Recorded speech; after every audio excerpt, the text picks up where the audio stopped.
What you are about to witness is not simply a heated exchange. You're seeing a portrait of two entirely different visions of governance colliding under the fluorescent lights of a Senate hearing room. On one side, you have Senator Dick Durbin, calm but firm, trying to get straight answers about the deployment of National Guard troops into states without clear authorization or local request. On the other, you have Attorney General Pam Bondi. Thanks, Mr. Chairman. Madam Attorney General, let me ask you this question. Were you consulted by the White House before they deployed National Guard troops to cities in the United States? I am not going to discuss any internal conversations with the White House. You won't even say whether you talked to the White House about this? I am not going to discuss any internal conversations with the White House with you, Ranking Member. I noticed that. What's the secret? Why do you want to keep this secret? The American people don't know the rationale behind the deployment of National Guard troops in my state. The word is, and I think it's been confirmed by the White House, they are going to transfer Texas National Guard units to the state of Illinois.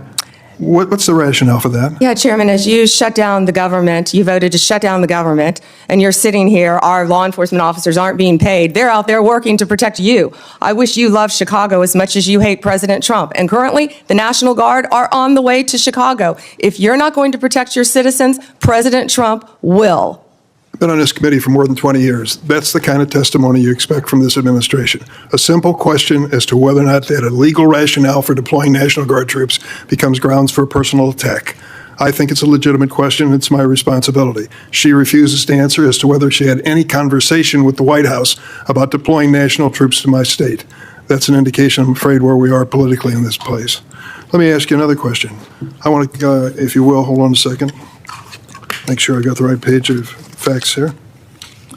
You testified under oath when you last before this committee that before your appointment to Attorney General, you had served as a representative of some sort for the royal family of Qatar. There was an issue that came before you in May when President Trump accepted a $400 million luxury jet from the royal family of Qatar for temporary use as Air Force One before it's permanently gifted to the Trump Presidential Library Foundation. The Constitution unequivocally bestows on Congress the power to control whether any officer of the United States, including the President, may accept a gift, quote, from any king, prince, or foreign state, end of quote. And this gift clearly violates the statutory regime enacted by Congress. You've refused to answer a letter I sent to you 5 months ago, asking the legal rationale you relied on to advise President Trump to accept this unprecedented gift from your former legal client. Can you make a promise today that you will disclose that? Disclose what, Ranking Member? I assume there was a letter or some sort of statement from your office to the White House to advise them that you felt it was permissible? First, to address my role with Qatar, as I addressed with you during my confirmation hearing, I disclosed it in my SJQ. In private practice, I worked for Qatar for anti-human trafficking for the World Cup. That was my only involvement, and I made that very clear, and I'm very proud of everything I've done with anti-human trafficking. Obviously, in preparing any advice for the President on a jet or anything else, we consult with the Office of Legal Counsel. The confidentiality applies to their input as well. And Chairman, if you would approve and vote to approve, as Chairman Grassley said, excuse me, Ranking Member, as Chairman Grassley said, my employees, we would answer your letters a lot faster, yet you're stalling them at every stop. And to go back to your previous question, your city has a murder rate 5 times higher than New York's. 571 homicides last year. If you were serious about protecting your people, you would be asking this administration for help. You're saying that we're coming into your state and your city. We're there to help make America safe and Illinois safe, whether or not you want to. I believe cutting federal grant programs to law enforcement in my state and across the nation does not make us any safer, and you've done just that. You've supplanted that decision by sending in National Guard troops to California and other places. That is a situation where the governors have not asked for that help. If you truly wanted to do this on a bipartisan basis, you wouldn't defy a governor, you would work with them. I'm prepared to do that. I'm prepared to work with this administration. But cutting these grants to law enforcement does not make us any stronger as a nation or give us the tools we need to reduce crime in Chicago. Now, I'd just like to ask you, when it came to this Qatar situation, did you consult with the ethics office in the Department of Justice before making your decision on this gift of a jet? Chairman, I didn't gift a jet to anyone. My Office of Legal Counsel provides confidential advice to the President, to the White House, period. And you're conflating two issues. Cutting grants, I was very clear about what grants we've cut and what grants we haven't, only 7%. And if you have a grant in Illinois that you think that I've cut that is protecting law enforcement officers or your people, you personally call me and I will work with you to turn that grant back on. I think many of the Democrats here can tell you, I have worked with them to turn grants back on. There's an appeal process. Tell me a specific grant that I have turned off in Illinois that would help law enforcement, and I will work with you. But you have not done that. Did you take a look? The National Guard is on the way right now as we speak. Oh, by the way, so is Director Patel and Deputy Attorney General Todd Blanche. You're sitting here grilling me, and they're on their way to Chicago to keep your state safe. Madam Attorney General, it's my job to grill you. Investigation of your agency is part of my responsibility and this committee. You may not like the experience, but others have weathered the storm and answered questions in a respectful manner. Can you tell me the grants, Yes. Ranking Member, please? Take a look at the president's budget on HIDA grants. What happens to it in his proposed budget? I'd be glad to meet with you on the It's grants. cut by 1/3 from $300 million to 196. That's one example of a grant that works, and your administration has suggested cutting it in the budget lies ahead. I want to ask you about items in a letter I sent you in July that you have not answered.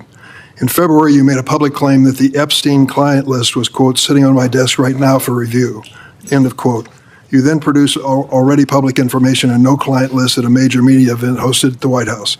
Attorney General Bondi, why did you publicly claim to have the Epstein client list waiting for your review and then produce nothing relevant to that claim?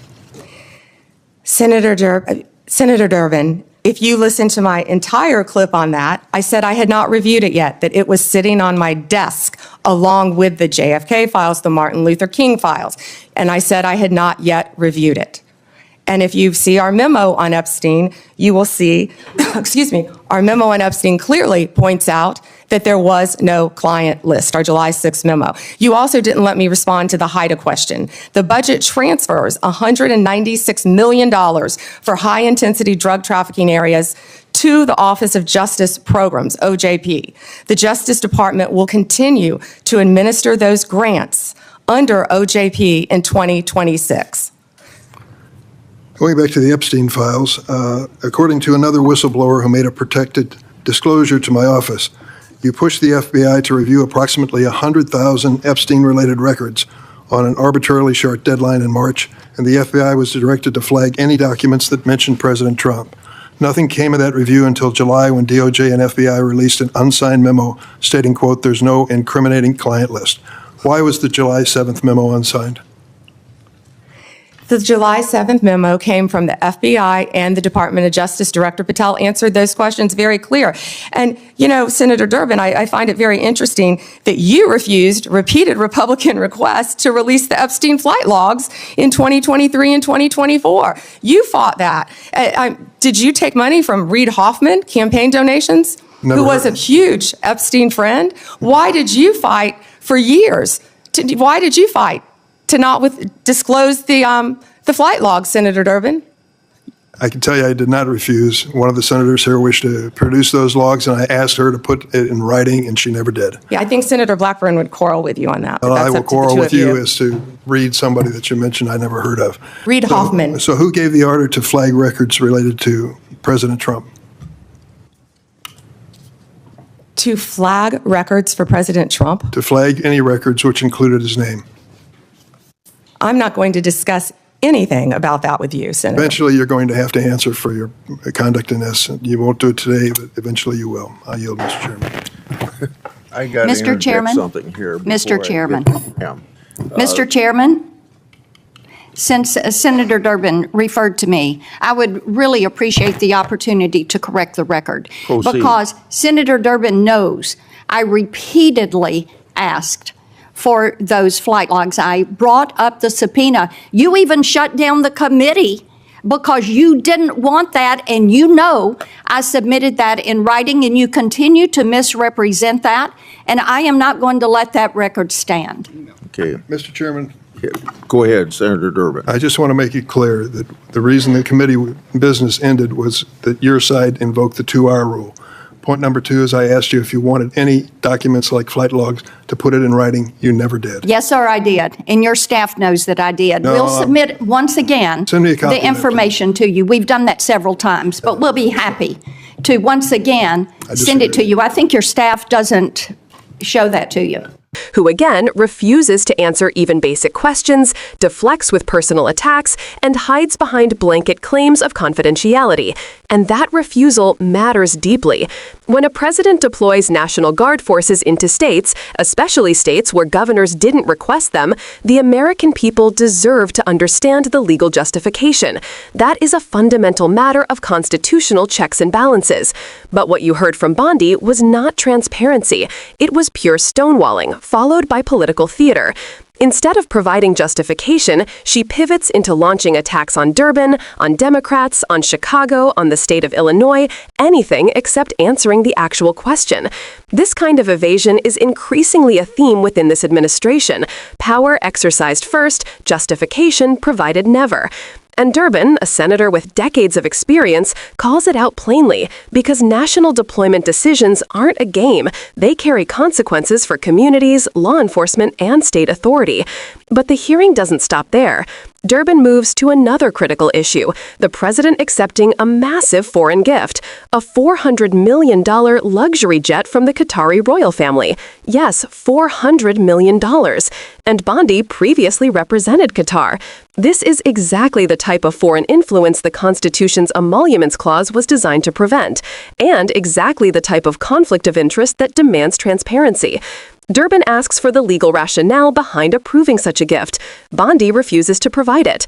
Durbin asks whether she consulted DOJ ethics officers. Bondi refuses to answer that too. Durbin reminds her he wrote to her office months ago asking these questions. Still no response. This is not normal oversight behavior. This is an attorney general acting as a political shield rather than the nation's chief law enforcement officer. And then there's the Epstein issue, one of the most sensitive and politically charged topics involving abuse survivors, criminal networks, and powerful individuals. Bondi publicly claimed she had the Epstein client list sitting on her desk. That statement generated enormous public anticipation, but when it came time to release anything meaningful, she produced nothing but already public information. Durbin presses her. Why say you had the list if you were never prepared to release it? Why did the DOJ and FBI release an unsigned memo claiming there was no incriminating client list? Who ordered the FBI to flag records containing President Trump's name? Why were whistleblowers reporting rushed internal reviews? Bondi dodges every single question. Her reaction is not the reaction of someone eager to clear the record. It's the reaction of someone managing political fallout rather than delivering truth. And that's why oversight exists, to force accountability where executives resist it. Senator Blackburn jumps in next, not to bring clarity, but to publicly feud with Durbin over whether she submitted written requests for flight logs. It becomes yet another example of the dysfunction surrounding Epstein transparency. More political fighting, fewer actual answers for the American public.